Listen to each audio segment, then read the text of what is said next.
first I was afraid, I was petrified. Kept thinking I could never live without you by my side. But then I spent so many nights thinking how you did me wrong, and I grew strong. And I learned how to get along, and now you're back from outer space. I just walked in to find you here. Got some sad look upon your face. I should have changed my stupid lock.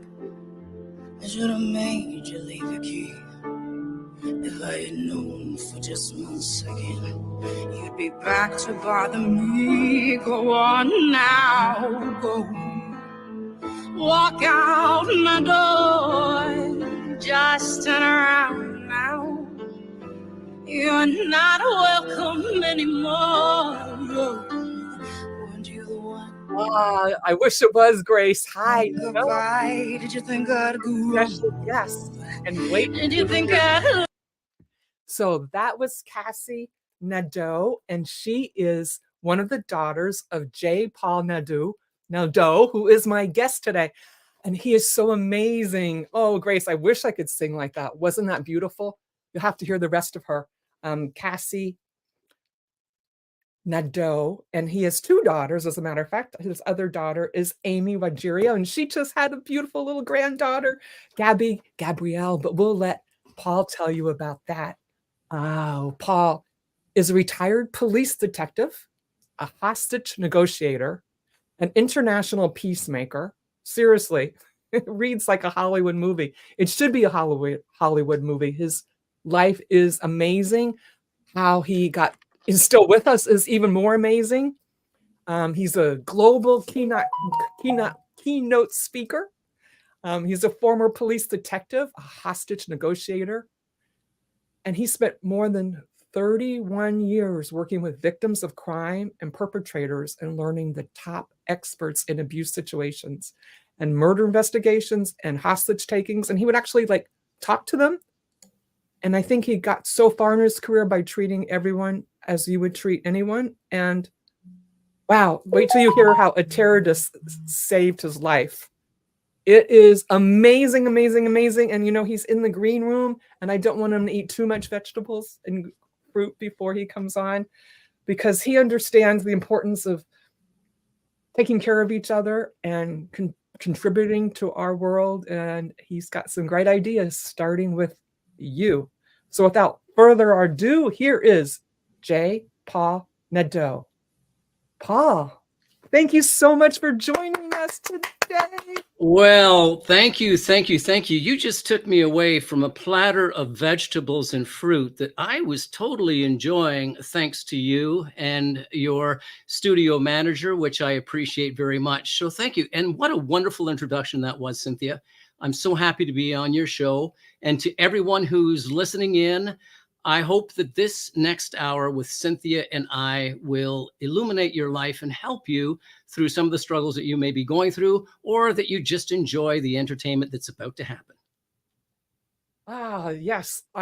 First of all, maybe you should tell everyone about your early life and your challenges. And then I'm not sure, do you want to go into the big hostage story first and pull them in, or shall we move around?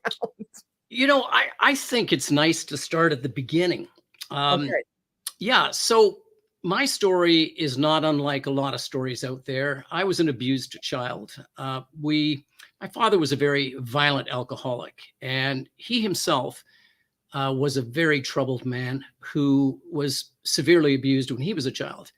But this was back in the 50s and the 60s, when help was not readily available. And consequently, my dad took out his emotional stresses and his lack of being able to cope with the world, I suppose, on us through severe physical and mental abuse.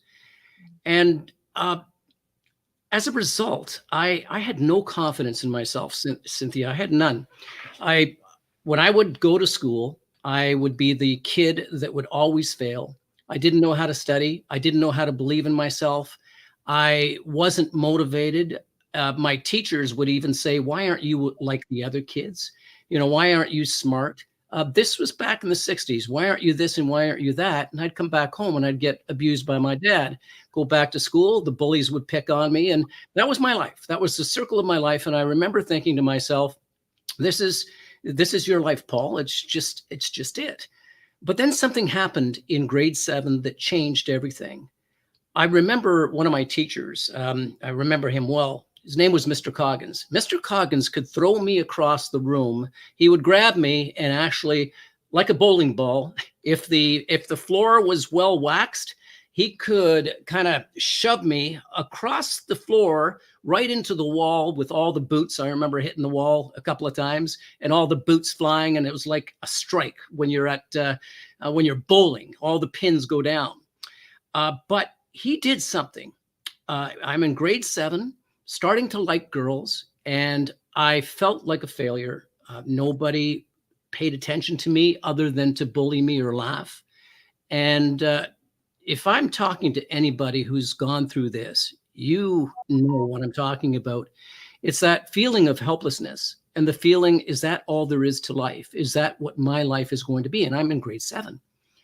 Mr. Coggins comes out one day and he says, we're going to have a test next week. And he says, I expect everybody to pass, except for you, Nadeau. I already know you're going to fail. I'm going to tell you, Cynthia, in that moment, I felt humiliation like I'd never felt it before. I'd felt it, but not quite like that. In grade 7, again, starting to like girls, wanting to be noticed, but not noticed for being a failure. And having the students look at me after Mr. Coggins said that and laugh and snicker and say, yeah, he's going to fail. It really weighed heavily in my heart. I went back home and I cried. And that weekend, I did something that I wasn't accustomed to. I actually opened the books and tried to study. My poor mom, she used to spend hours with me trying to drill something into my head and it would never stick.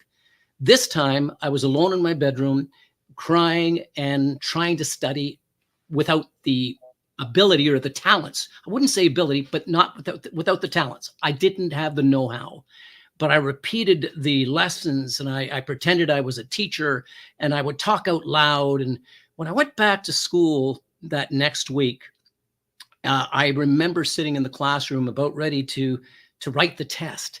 And we all have these voices in our head. At least I can speak on behalf of most people because I've heard we have competing voices. I had one voice that said, Paul, why are you even trying? Because you're going to fail. He's going to make you feel so miserable. You're going to fail. Why are you even here? The next voice was telling me, it's on my other shoulder, and it's saying, you know what? You know the stuff. Just wait for the paper. You know this. So the paper comes, and I have those two competing voices. But I did the best I could. I left it there. And the next day, Mr. Coggins comes back in with the papers all graded. And what was customary in his classroom is he used to call the students with the lowest score, meaning me, to the front of the classroom to pick our papers up first.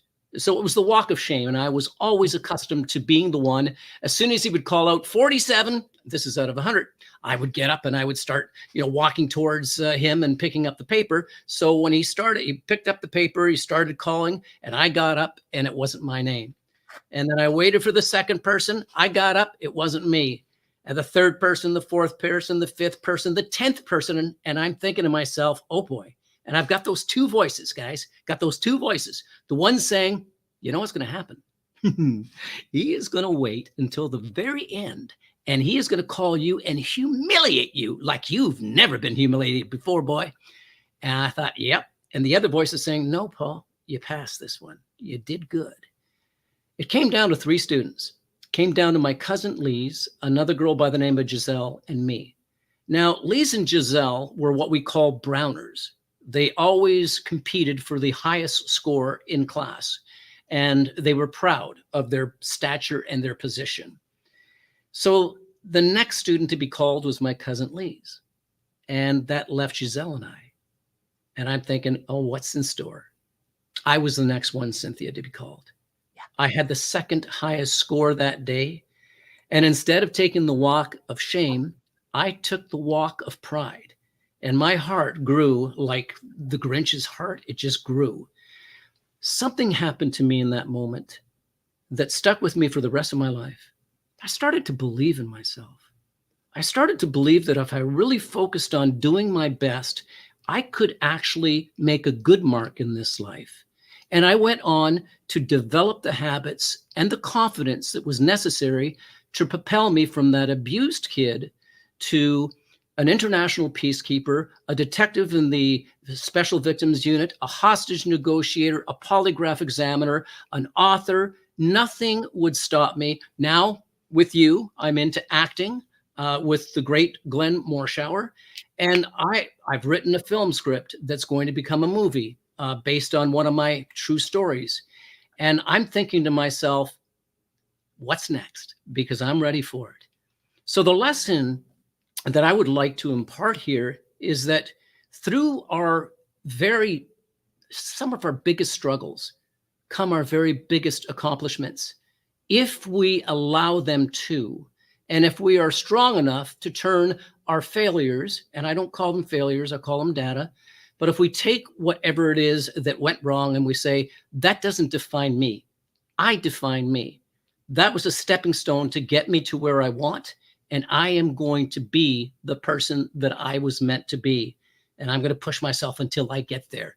And nobody is going to stop me. Doesn't matter if you are a 7th Dan black belt in jiu-jitsu, I am getting to where I want to be because nobody stops me but me.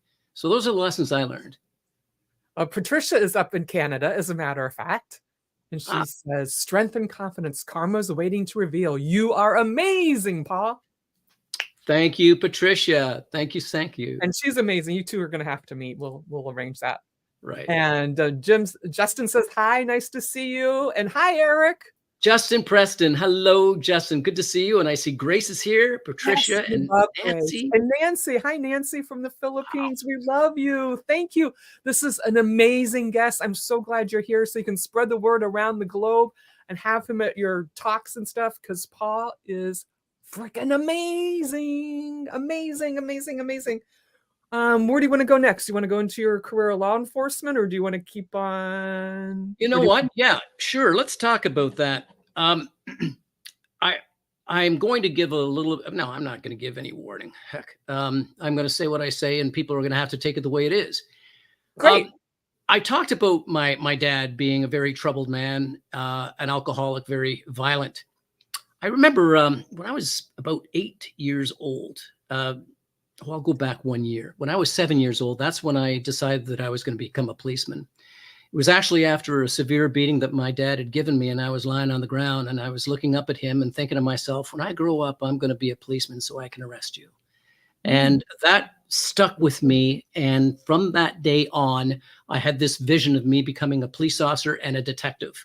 I even carried a little leather badge that I had made up, and my cousins and I would play detective and robbers. And I was always the detective with my little leather badge. When I was 8 years old, yeah, I know. I love it too. When I was 8 years old, my dad, my brother and I, it was about 2 weeks before Christmas. And we were standing on the landing of our home, all excited for Christmas. We still believed in Santa Claus, and Santa Claus was going to be there in 2 weeks, right? So 2 kids just hopping and just excited about Christmas. It's Canada and very cold outside, lots of snow. And my dad steps in from the outdoors carrying a .22 rifle. And he looked up at us because we were standing above him on the landing. And he says, I just killed Santa Claus. There's not going to be a Christmas this year. And I remember falling apart. My brother and I both fell apart. That was the day I stopped believing in Santa Claus because Santa Claus was dead. And ironically, that same rifle that he used to kill Santa Claus with is the one that he used to kill himself with when I was 17. And I went on to become that police officer that I had promised myself at the age of 7. Because again, our circumstances don't define us, we define them. And I had developed these skills and the ability to go for what I wanted, despite the tragedies and traumas that happened. We are not defined by our traumas. We can leave them behind. I tell this story quite comfortably because I've dealt with it. And I feel that in many ways, the things that happened to me also happened for me, because I never would have become a police officer had it not been for my father's severe abuse. And sometimes we look back at things that happened to us, the bad things, and we think, well, that happened to me, and I can't live, or I can't become who I want to be because that happened to me. When we only look back at it and say, well, what was it exactly? What was it about that might have contributed to the person that you are today, or that has given you the strength to become the person that you are today?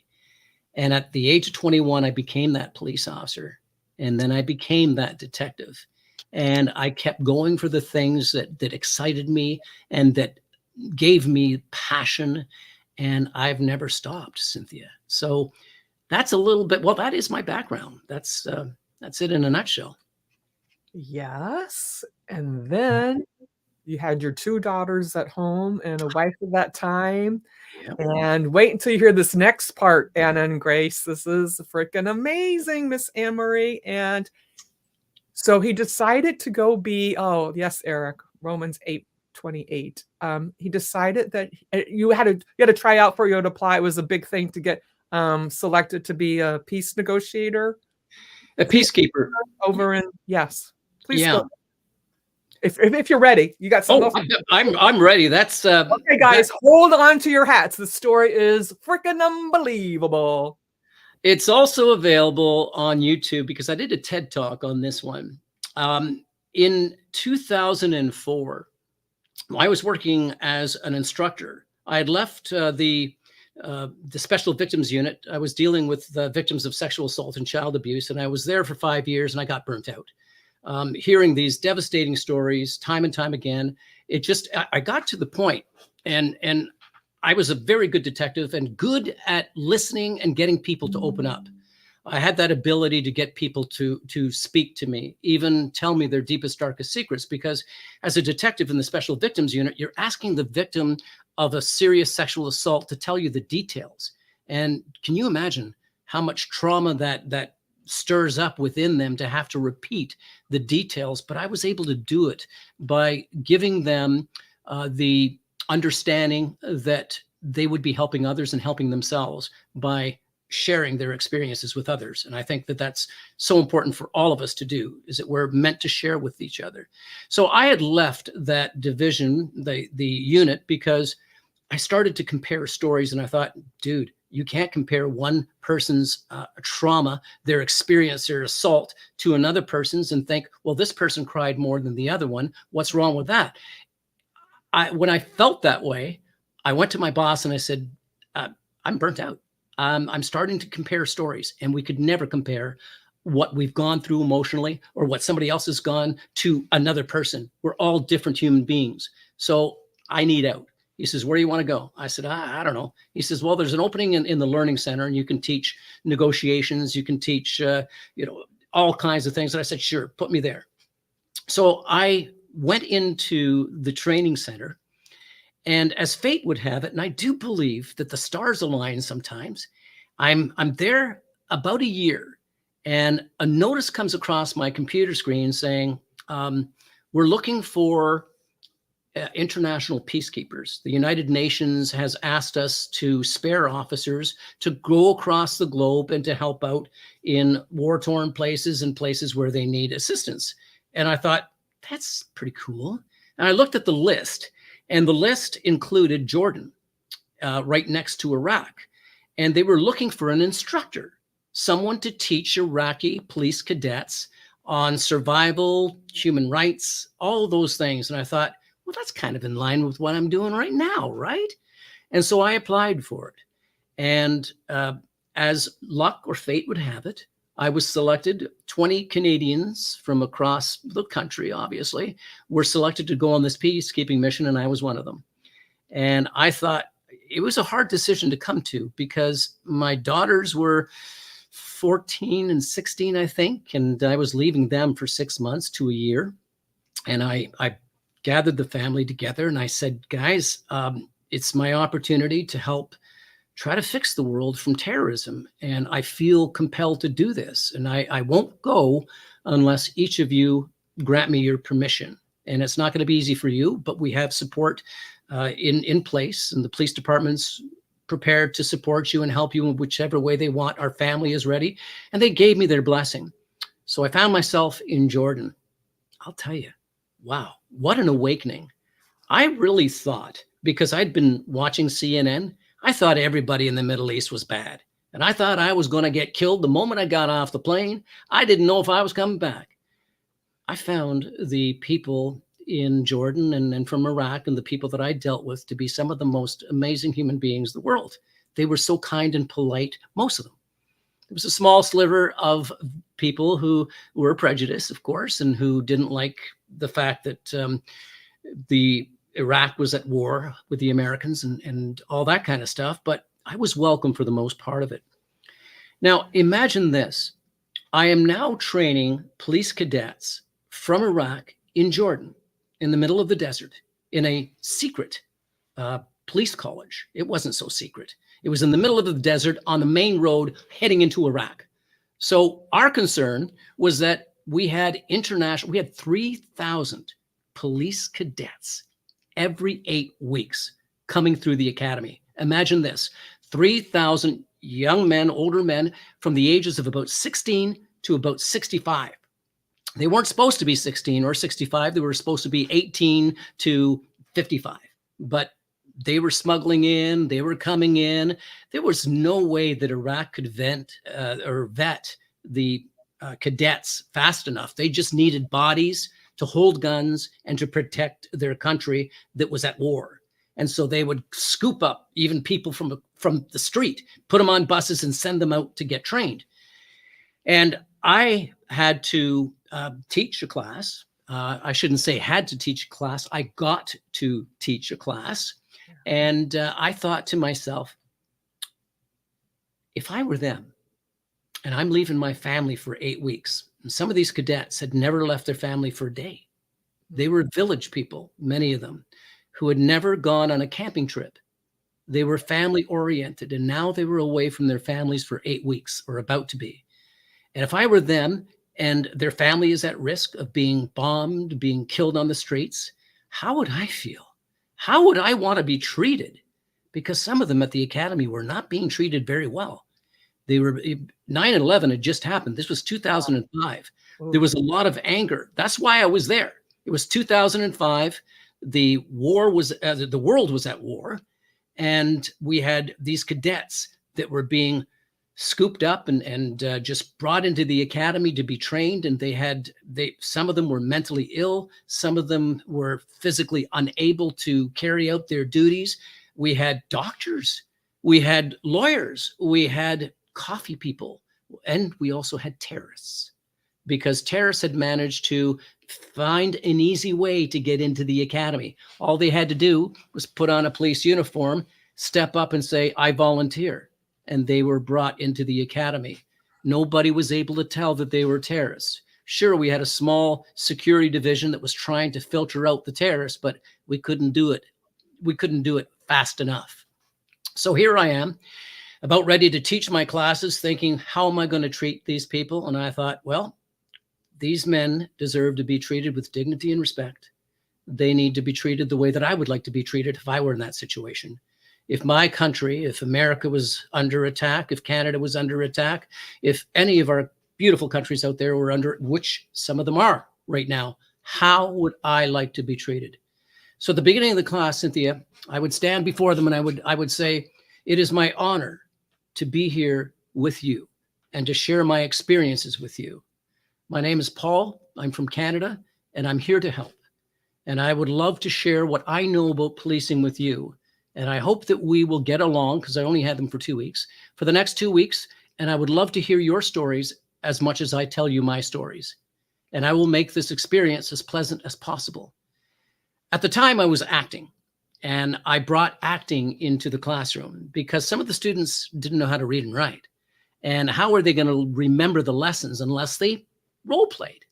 So I would say, okay, today, Muhammad, you are the police officer, and you are the robber, and you are the witnesses. And I want you guys to do the experience, to have the experience, and to you as a police officer, I want you to do everything that I talked about yesterday. And they would do it. It was great. Yeah. Every 2 weeks, I'd get another 50 to 60 students.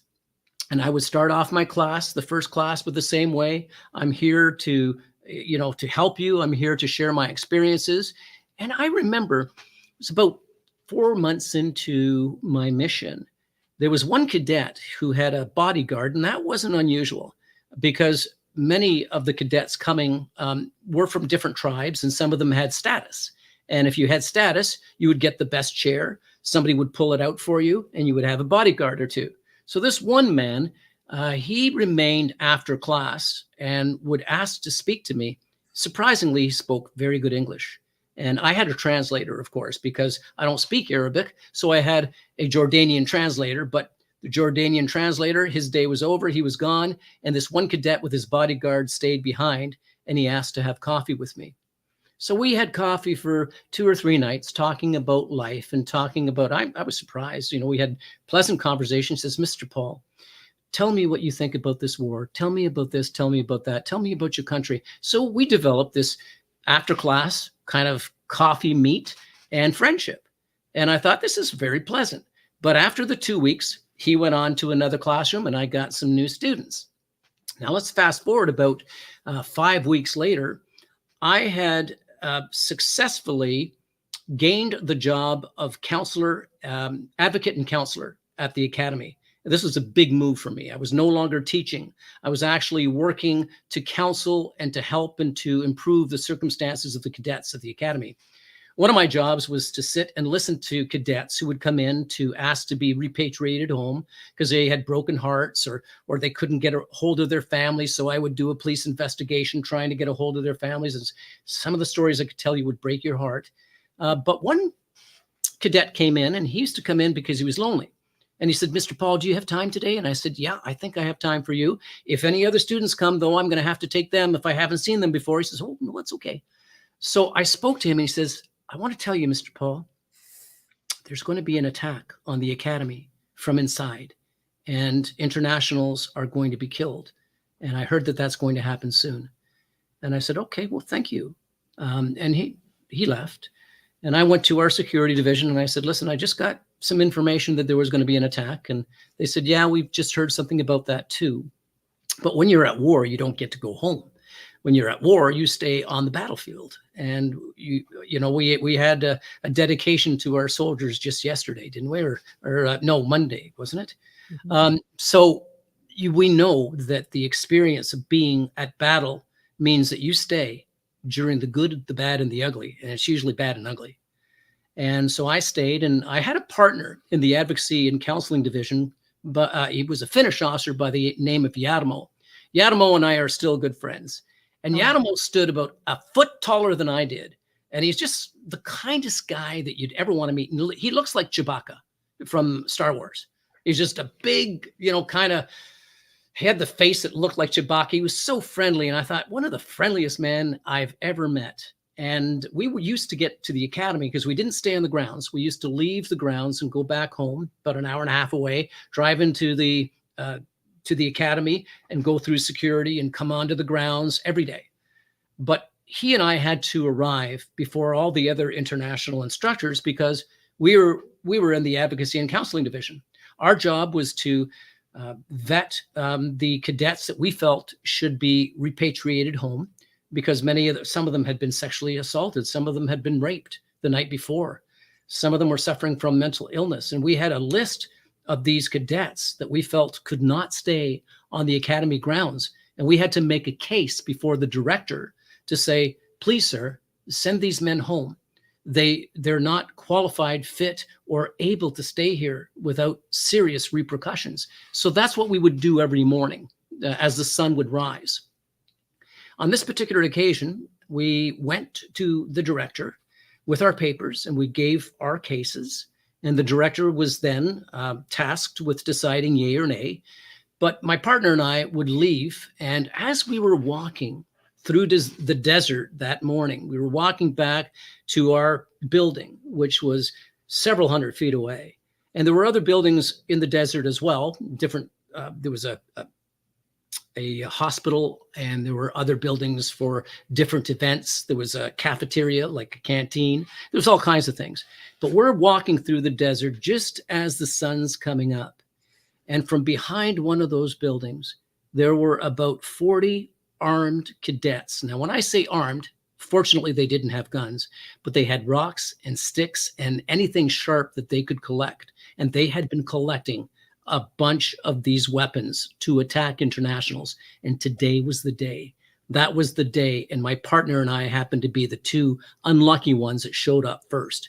And so we found ourselves surrounded by 40 armed insurgent cadets, hooting and hollering, sticks, stones, ready to break our heads and ready to kill us. And I remember standing there with my friend Yadamo and looking up at him, and he said something to me I'll never forget. He patted me on the head. He went down, he just kind of patted me on the head, and he says, "This is going to hurt, little buddy." And I looked up at him and I said, "Yes, it is."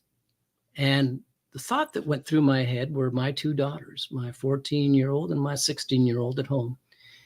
And I thought to myself, I'm never going to see them again. And I remember that I knew I was going to die, but I wasn't going to go out without a good fight. And no sooner had I had that thought, we were grabbed. They started to beat us. We started to fight back, but there were 40 of them and 2 of us. Found ourselves on the ground, and I remember being beaten. And as I was thinking to myself, and you know those cartoons where you see little stars in the characters, you know, that get hit, you know, they get hit over the head and they got little stars? That happens. I think I saw stars that day, and I thought, this is my last breath. I heard one voice yelling above the hooting and hollering, because these insurgents, these terrorists they were like a pack of wolves, you know, just tearing us apart. But one voice was yelling my name, "Mr. Paul, Mr. Paul, Mr. Paul." And he would yell something in Arabic. And whatever he said, because I didn't have my language assistance, whatever he said made an impact on the group, because they stopped hitting us. They went silent and they moved away. It was like the parting of the Red Sea. And I remember being on the ground and hearing these orders being barked by this cadet who I didn't know who he was. But as it turns out, he was one of the lead terrorists. And he recognized that I was the one being beaten. And when I was gaining my vision and looking to see who it was, you know, through my bloody eyes, I see this one cadet with a great big smile on his face. And it was that cadet who had coffee with me that I had spoken to just a short while before I got transferred. And he came over and he looked at me and he extended his arm and he lifted me from the ground.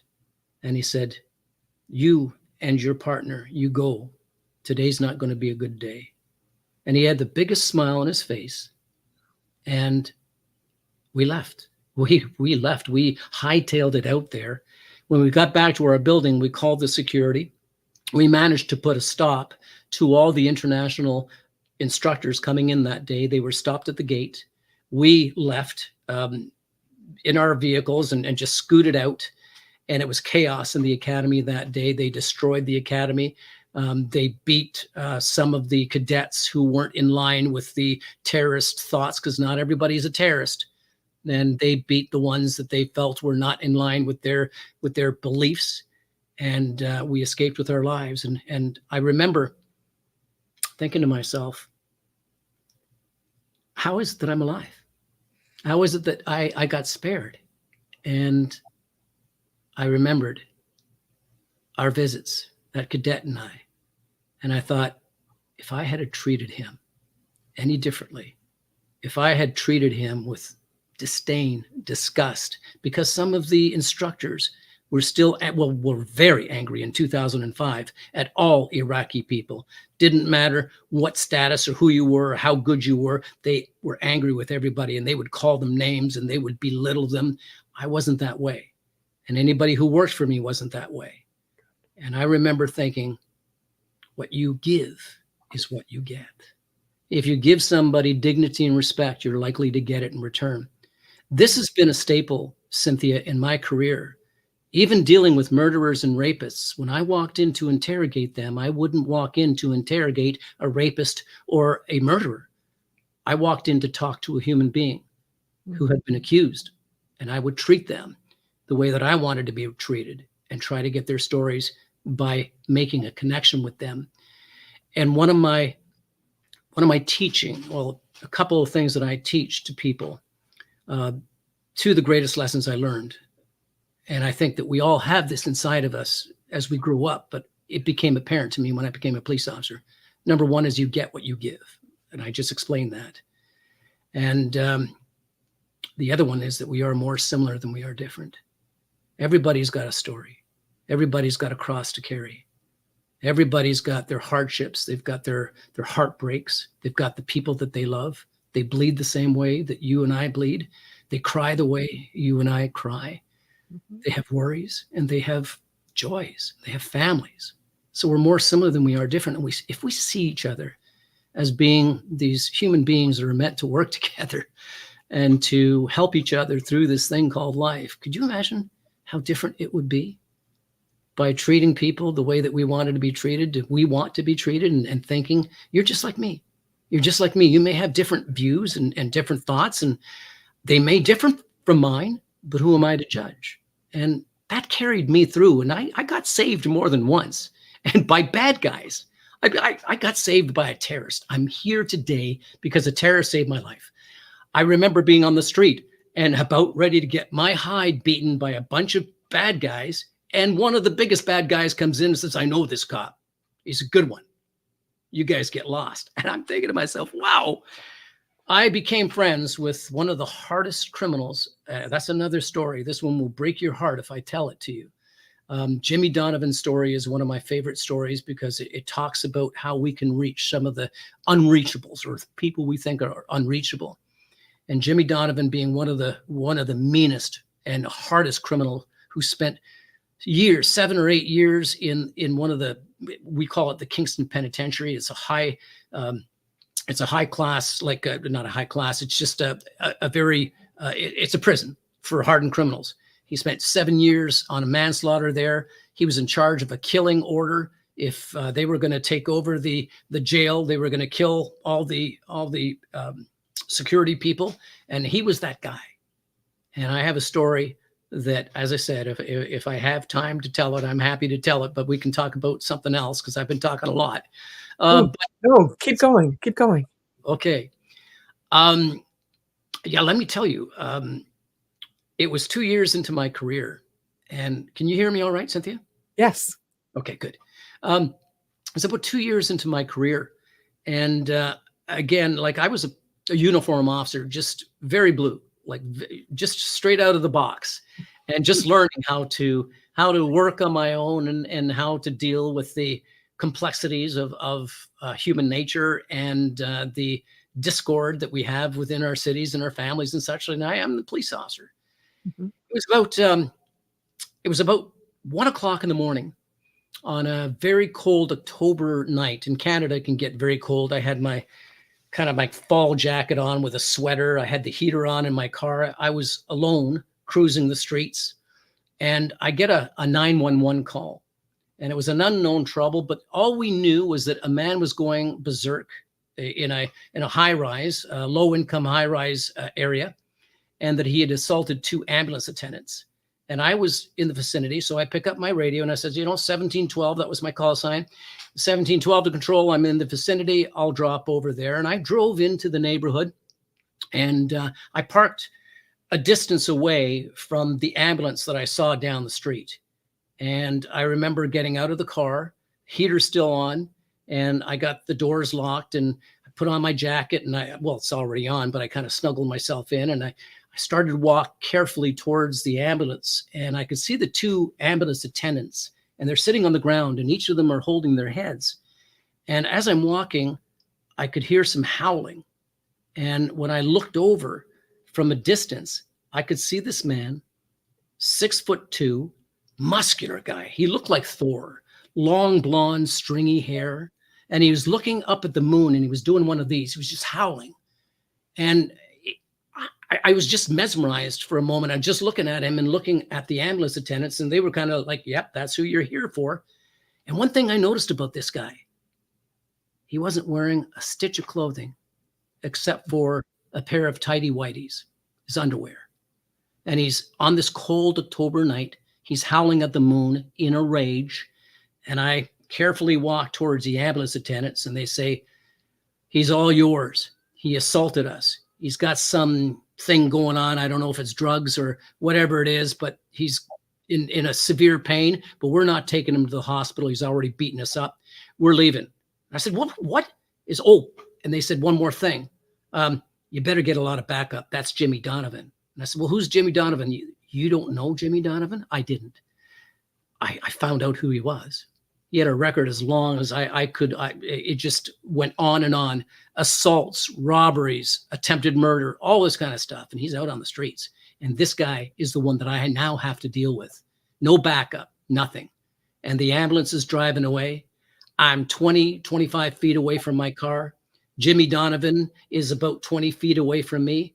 And he hasn't seen me yet. He's still howling at the moon. And I'm thinking to myself, what do I do? Okay, well, what does your training tell you to do? It tells you to wait for backup, but you're out here in the middle of nowhere, 25 feet away from your car. So what are you going to do? You're going to carefully walk over to your car, get in, close the door, lock it, and wait for backup. Then you're going to handle it. That was my plan. I'm 2 years on. That was my plan.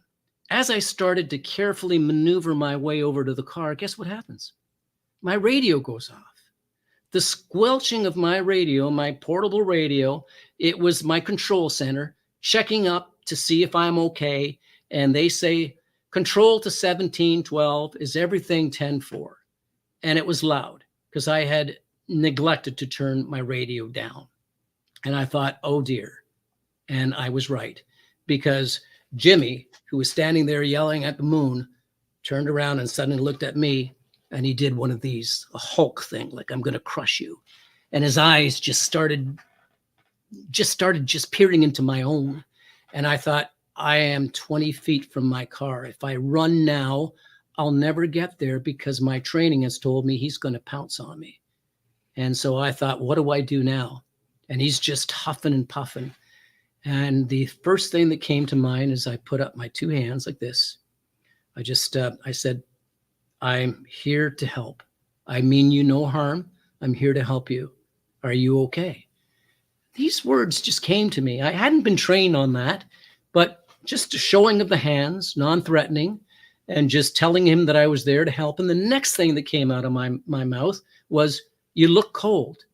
You're not wearing anything. There's a blanket in my trunk. How about if I get the blanket and put it on you, and I can take you to the hospital? It looks like you're in pain. He never said a word. He was still huffing and puffing, but he followed me.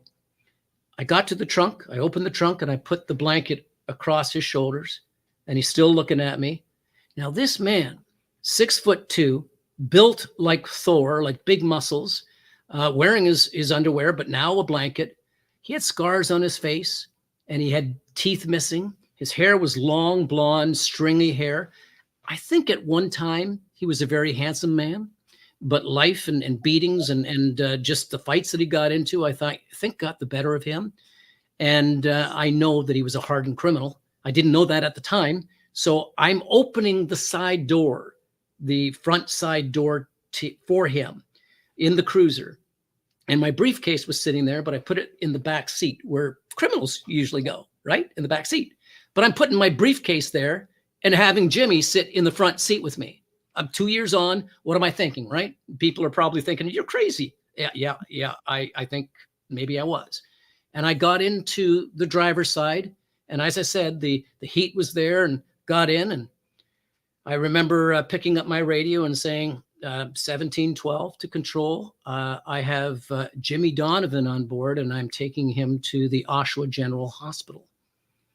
And no sooner did I say that about 15 cops who should have been with me, backing me up, who had not made it to the scene yet, are all jumping on the radio saying, he's crazy, you're going to die. Wait a minute, wait for us. And they're jumping on each other. And all I'm hearing is these broken sentences that I'm going to die.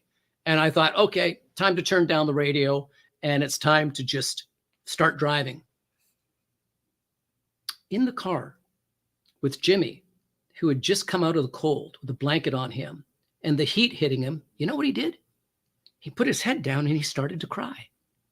He started to cry. And I drove him to the hospital. When we got to the hospital, the hospital had been alerted. So we were directed directly into an examination room because they didn't want Jimmy. They knew Jimmy. They knew he could be violent even in the hospital. So we got a room to the side to wait for the doctor. And the door was closed. And now it's just Jimmy and I in these closed quarters. And I had instructed my dispatch that I had arrived at the hospital, and guys were saying, we're on our way, we're on our way, we're on our way. So I'm sitting in this examination room, and Jimmy's sitting on the examination table. And I'm sitting on a chair with my back to the door. And I'm about 10 feet away from Jimmy, and about another 10 feet is where the examination door is. And Jimmy and I are having a pleasant conversation. We're just talking about nothing. We were just having a conversation. And he was relaxed, and he was actually smiling. And a few moments later, the door to the examination room bursts open. And I'm not kidding. 4 cops tried to get in through the door at the same time. One of them even had his gun out. The other one had his billy club out, and the other 2 are just trying to squeeze in. I know that these cops wanted a piece of Jimmy because Jimmy used to love to beat on cops. He used to do that as pastime. And these cops had probably been in a fight with Jimmy or been beaten by Jimmy, and they just wanted a piece of him. Now, when Jimmy sees this happening, I jump out of my chair, and Jimmy jumps off the examination table. He throws off his blanket, and he gets into his Hulk stance again, and I'm in the middle of this. 4 cops and Jimmy, they're about to have a battle, and I'm in the middle of it. What do you do now, Nadeau? What do you do? So I just put my hands out again, and I pointed at Jimmy, and I pointed at the cops. I said, you guys, get the hell out of here. If I need you, I'll call you, or you'll hear me screaming for my life. So get out of here. And I pointed at Jimmy, and I said, Jimmy, sit down. The cops leave, and Jimmy sits down. Doctor comes in about 20 minutes later, gives Jimmy a shot, and now the cops have left, and it's time to take Jimmy home, and he and I are still getting along. We're talking. I was going to church at the time, and I was a big churchgoer, and I had these religious tracts on me. And I remember telling Jimmy, hey, I'll drive you home. And I'm driving Jimmy home, and I don't know what possessed me. I turned to Jimmy and I said, hey, Jimmy, if ever you want to go to church, I'm going to write my number on this religious tract and give me a call. I'd be happy to pick you up and take you to church. Oh.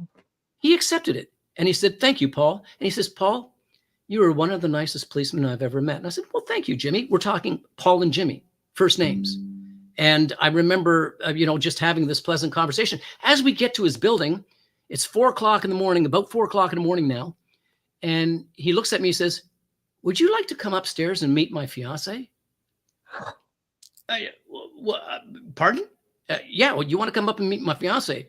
And I'm looking at my watch, and I got 2.5 more hours on my shift. And I'm thinking, what the heck? What could possibly go wrong, right? So I said, yes. And as we're walking towards the elevator and in the elevator, I'm thinking to myself, well, Jimmy's not the most handsomest man, and he's a violent criminal. I wonder what she's like. And I'm thinking in my mind that she must be fat, missing her teeth, and all this kind of, we have these imaginations, and sometimes they get the better of us. And I'm thinking that she's not a very pleasant person, or not a very pleasant to look at. And we're in the hallway, and we're walking towards this place, and I'm thinking she's probably asleep anyways. And as he gets to the door, he starts to open it. She's at the door. Beautiful, absolutely beautiful woman, wearing a beautiful floral dress. And in the sweetest voice, she says, thank you, officer, for bringing my Jimmy home. Holy mackerel. Prejudgment, man. You don't prejudge people. And that was so sweet. And I said, you're very welcome. And Jimmy and I shook hands. And that was it. At least I thought that was it. So I go back to work, and 2 weeks pass by. And I hadn't given Jimmy any more thought. I was just doing my job. Jimmy was Jimmy. And a lot of guys were a little bit upset, that they didn't get to hit Jimmy that night. And I get my sergeant saying, "Hey, a woman called for you and she wants you to give her a call back." And I said, "Okay." And that's not uncommon. You get a phone number and you follow up on it. And I give this woman a call. And she says, "Hi, I don't know if you remember me, but I'm Jimmy's fiance." I said, "Jimmy Donovan?" She says, "Yes, we met a couple of weeks back." And I said, "Yes, I remember you." She says, "Jimmy and I would like to go to church." What? I said, I said, "Okay." I said, "I tell you what, I'll pick you guys up on Sunday morning." And we made arrangements, and I did. So I'm wearing my 3-piece suit, and I get to their place. And she comes out, another beautiful dress, looking like a 10, just absolutely stunning, beautiful woman. Jimmy comes out, his hair's washed. He's wearing a 3-piece suit. It was tattered, but he looked like he could be on the cover of GQ. Like, I mean, even with his missing teeth, but he had a smile on his face, and it was just beautiful. And he was happy. I don't know what just happened there, but he was happy that that we were going to church. So we get to church, and the pastor was a beautiful man, and he welcomed us. "Hey, welcome!" And he got Jimmy's name and his fiance's name, and he made them feel very good. And I was a regular churchgoer, and I see a lot of my friends and people who would come up to me and talk to me, and "Hello, good morning, hello." So we sat through the service, and after church, I wanted to stand there with Jimmy and his fiance and greet a couple of people and introduce them to the congregation. Nobody came up to me. They avoided me because they knew who Jimmy was, or they had heard. Somebody had spread the word that we had a criminal amongst us, and nobody came. We stayed there for about 10, 15 minutes. Nobody came. The people are leaving, and I took Jimmy back home, and his fiance, of course. And the next Sunday I pick him up. Same thing. We drive up to the hospital. The pastor is so beautiful. He welcomes them. So nice to see you. He remembered their names. He calls them by name. "Thank you for coming." And we sat through the sermon. And at the end, we stood out there waiting for somebody to come up, and nobody came up. Another 15, 20 minutes. Nobody comes up. Third week, same thing. Nobody came to see us. No, these are my friends, people who would surround me and say, "Hey, Paul," and we would talk about our week and stuff like that. These were my friends from the congregation, and not one of them came up to say hello to this man and his fiance, because they had already judged him. The fourth week, Jimmy didn't have a smile much. He came, but I could see that he wasn't having a good time. I truly believe that Jimmy was looking for a new home, for a new life. And not one churchgoer gave him an opportunity for him to introduce himself and to show his true colors, or to show the colors that were beyond that angry, I guess, armor that he had developed over the years, because I don't know what his story was. And I can only imagine that he must have been treated very much the way that I was treated, but he didn't have the opportunities, or he didn't have the know-how to get out of that. And after the fourth week, Jimmy said, "I won't be coming back, Paul." And I said, "Yeah, I know. I'm sorry, Jimmy, it didn't turn out that way." And we still remained in touch. I would drop over for coffee once in a while, but after about a year and a half, Jimmy had decided to leave our city, and he moved to Vancouver, and that was all I had to do with him until about 2 years later. About 2 years later. I'm still in uniform, and it was parade. The parade is where we're about ready to go out on the street, and the sergeant is telling us what our assignments are, and he's giving us the latest updates, or the bolos, be on the lookout for. And he says, "Yeah. He says, you guys remember Jimmy Donovan?" And of course, everybody's got their hand raised. They remember, and a couple of them look over at me, and they give me a smirk, because they knew that Jimmy and I had become friends. And the sergeant looks up and he says, "Well, you don't have to worry about Jimmy anymore. He died last night in a police shootout. We won't have to deal with him anymore." There was an applause from some of the officers out there, and smiles. And to me, it hit me like a ton of bricks. That was my friend who died in a police gun battle. when just 2 years earlier, he could have had a different life had it only been for just a few people saying, welcome. And that never happened. And I tell this story for a couple of reasons, is that we tend to judge without really knowing the circumstances or even taking an opportunity to find out if there is a chance. I've dealt with terrorists. I've dealt with murderers. I've dealt with all kinds of people who turned their lives around or who welcomed me or even protected me. And that's because of the way that I had treated them.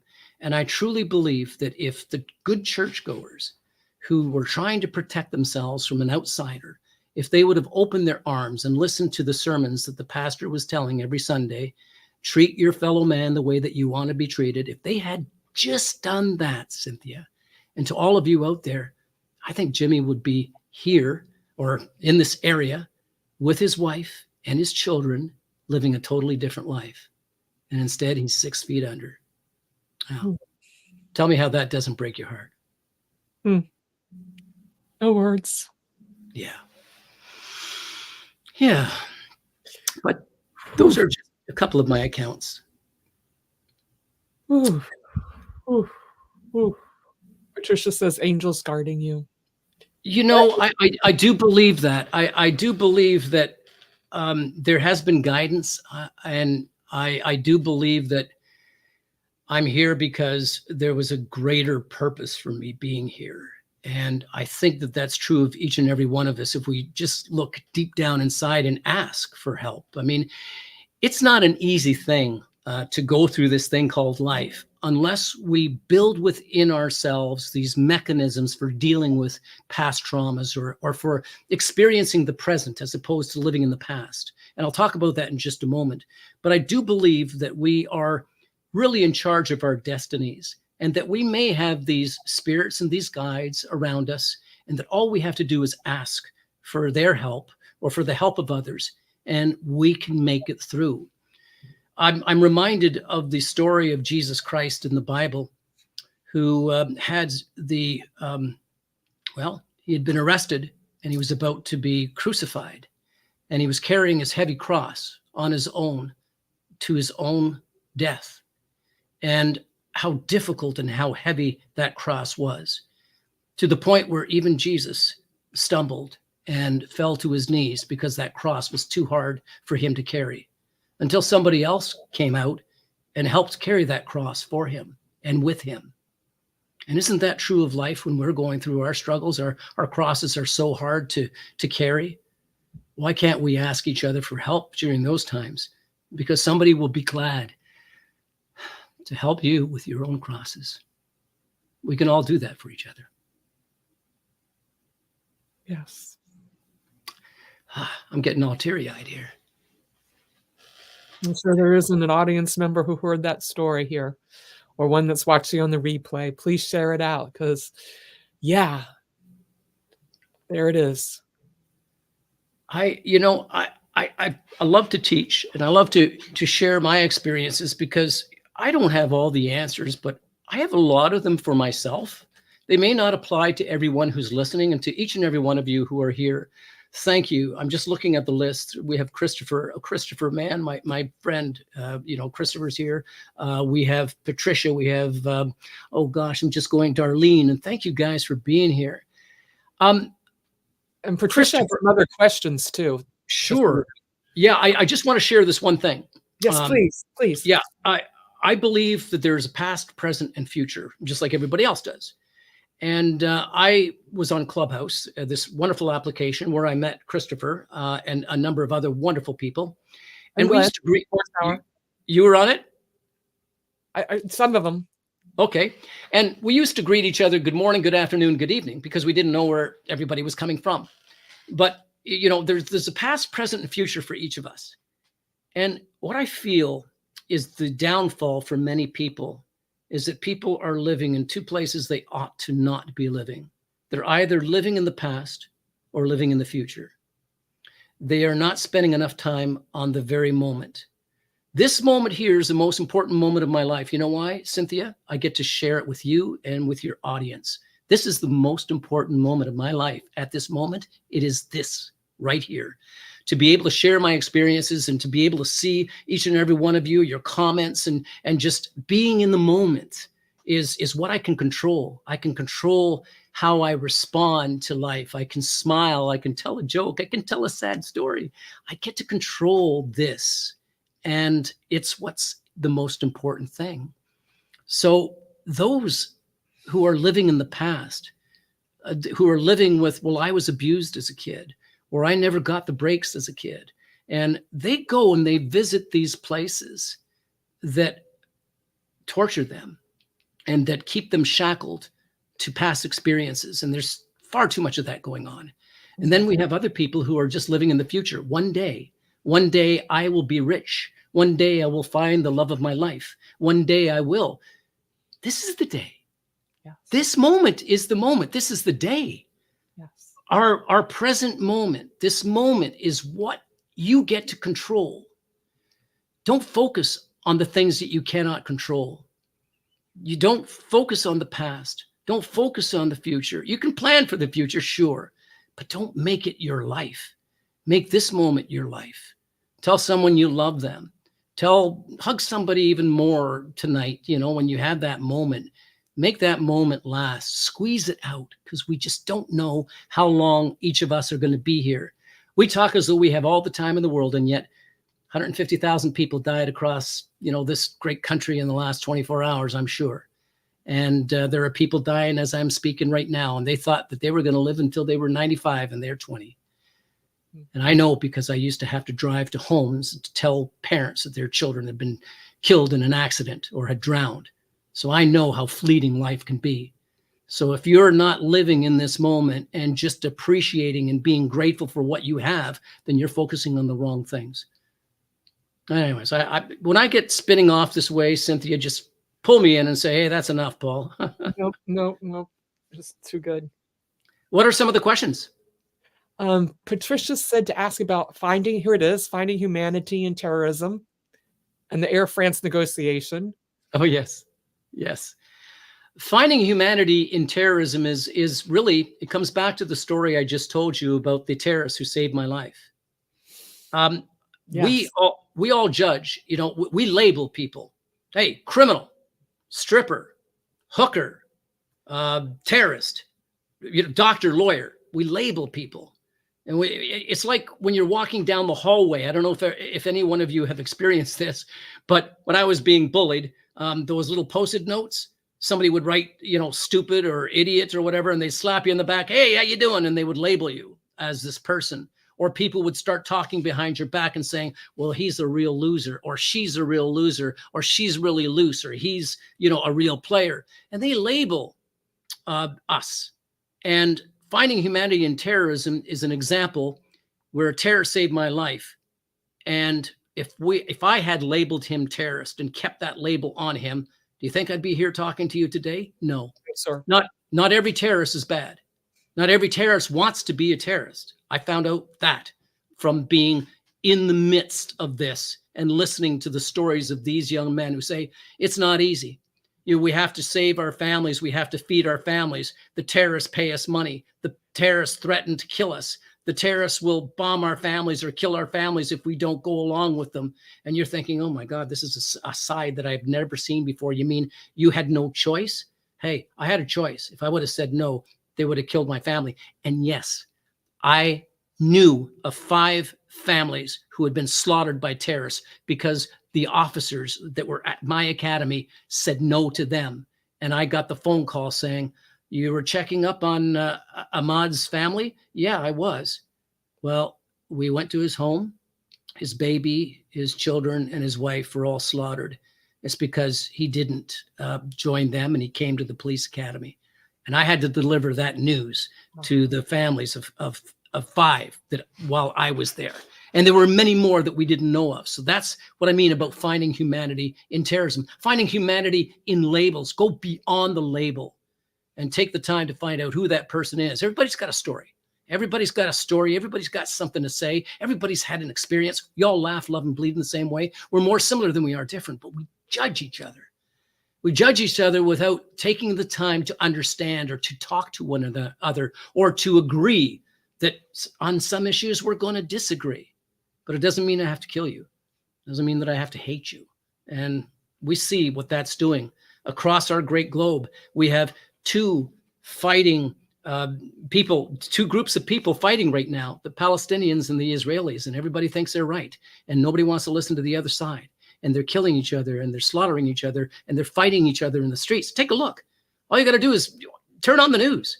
If you haven't seen the fights and the yelling and the screaming and the demonstrations, you're missing it. It's happening right now. It's because people are not taking the time to understand each other and to work together. That's number one. The other thing, the Paris, the Air France, that's kind of a funny story. And I was vacationing during my year of peacekeeping in the Middle East. I had come to Canada and spent a couple of weeks with my family, and I was on my way back to Jordan to finish my tour. And I was in Paris, France, on a 747, I think it was, and we're on the tarmac. It was a very, very hot day, and it took us about half an hour to get into the plane because of technical difficulties or aviation difficulties, and we finally got in. Now I'm waiting, and we're all waiting to take off, but the plane's not taking off. We're still on the tarmac. The plane is not taking off. We're waiting for some kind of announcement. No announcement. Half an hour goes by, nothing. Stewardesses aren't answering anything. Nobody's, I shouldn't say stewardesses, the air attendants weren't answering anything, and we didn't know. And 45 minutes goes by. The air conditioner wasn't working. We're all sweating. We're on this little bucket on the tarmac. And I happen to be sitting, I don't have the aisle seat, but there was nobody sitting beside me, and I could see the window outside, and I look outside, and I see all these police vehicles coming towards our plane, and these heavily armed officers getting out, this tactical unit, and I'm thinking, well, that's not good. They're just outside our plane. Something's going on.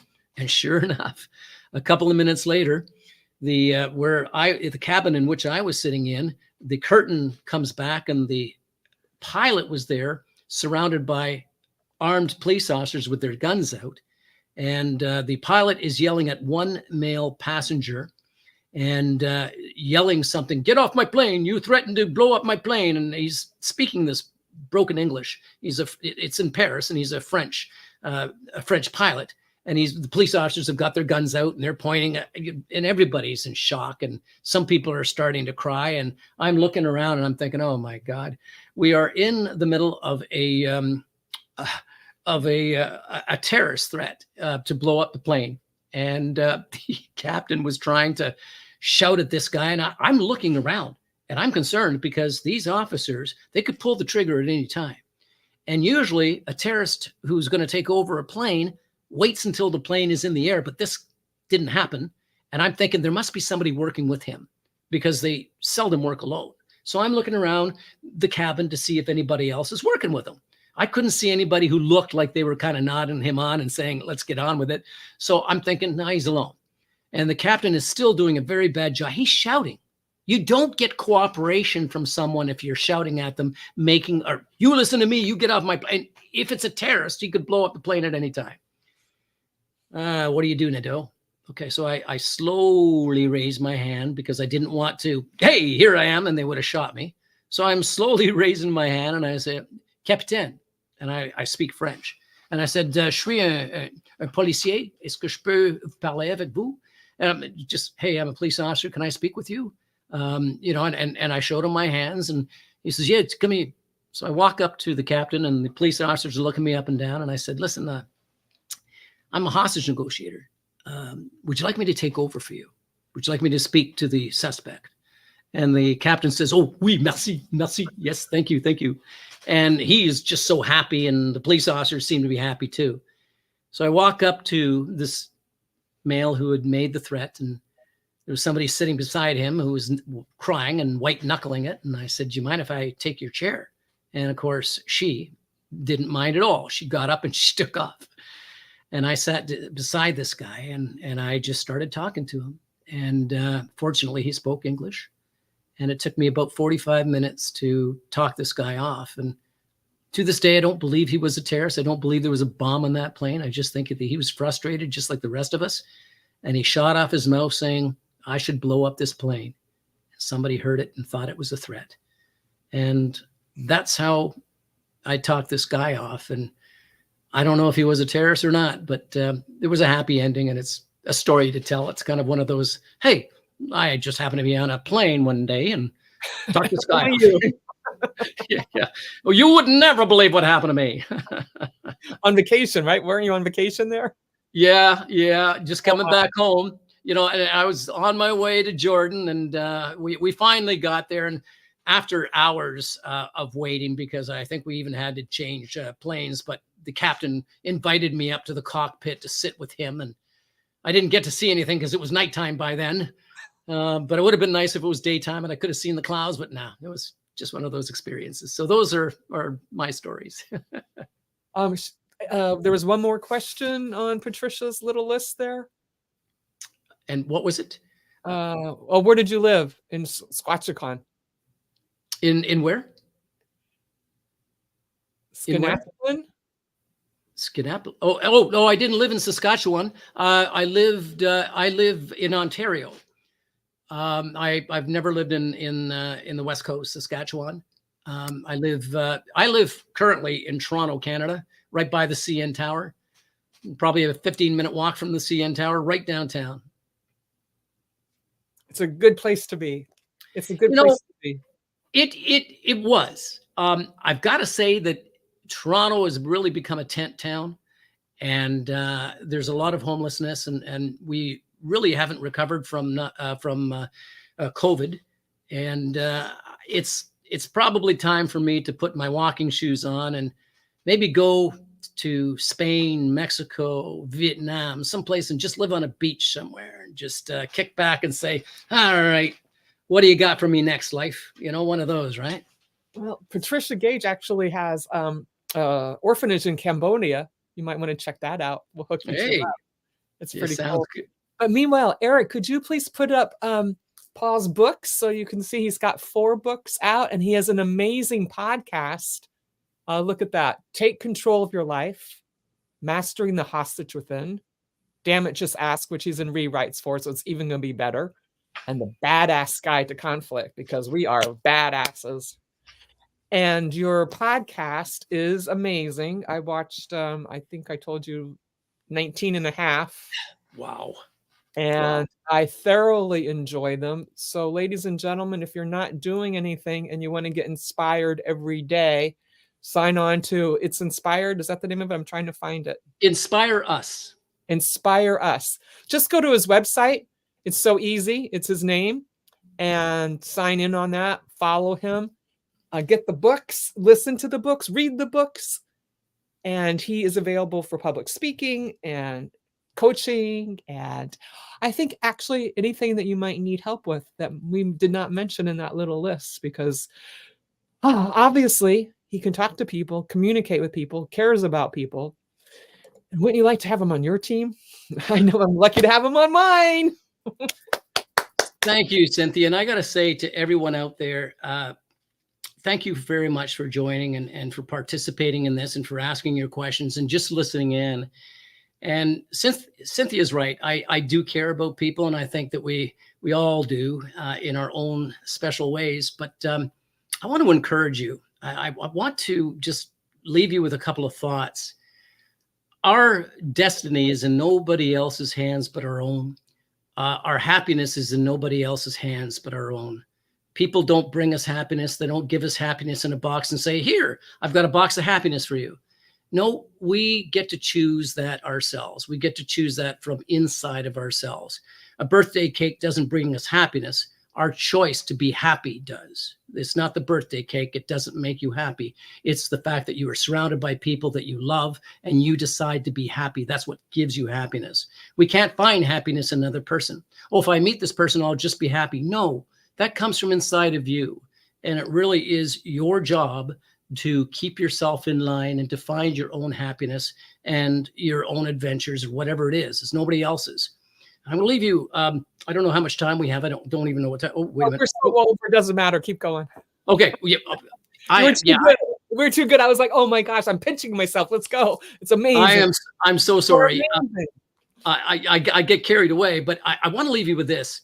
I heard something very interesting. It was Tom Hanks was it was a video that I saw on one of the social medias. I think it was on TikTok, and he was sitting at a table with A-list actors, a bunch of A-list actors, and he says, have you ever heard the old saying that this too shall pass? And he says, have you had a really hard time and you're going through a hard time right now? Well, this too shall pass. You ever had an audition that didn't work out and you were really disappointed? Well, this too shall pass. And he goes on and he continues saying that. And then he turns it around. He says, you ever had a really great moment or been in a great moment and thought this is going to last forever? Well, this too shall pass. And it's true. He was making the point that in our times of difficulty and trouble, we can look at our circumstances and remind ourselves, this too shall pass. And that gives us strength. But why not do it when you are experiencing something beautiful, like when you are holding your grandchild, or when you are with your daughters or your husband or your wife, or you're embracing with your loved one, your significant other. When you're kissing, think in the back of your mind, this too shall pass, and kiss a little bit longer, hug a little bit tighter, take an extra picture, because we will never stand in the same river twice. These moments, good and bad, will pass. So if they're bad, let's encourage ourselves that this too shall pass. But if they're good, let's remind ourselves that this too shall pass, and let's make the best and squeeze the most out of that moment, because it really is this moment that matters. And those are my words, and I apologize for going over, but I do speak a lot. For savoring the moments and savoring the words. And Eric, will you put on Cassie's little song, and I Will Survive, because we are all surviving and we are all living our best life right now, because we had this amazing time with Paul.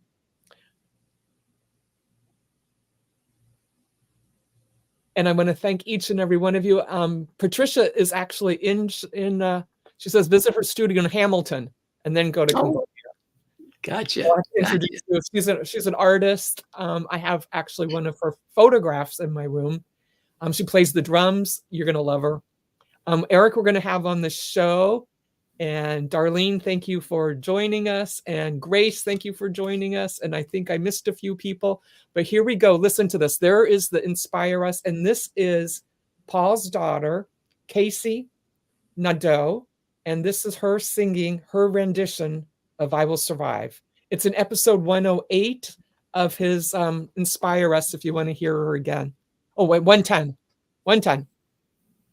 Yeah, it's Cassie Nadeau, and she's on YouTube. Oh, can't hear it. And if you can't hear it, you'll just have to go to episode 110 or listen to her on YouTube. It's Cassie. Same last name. Nadeau. Love you all. If you stay with me for the dark green room, and we want to say goodnight. We love you. Thanks for staying on. Reach out. You've got more questions. Let's do it. Love you. Make smart choices.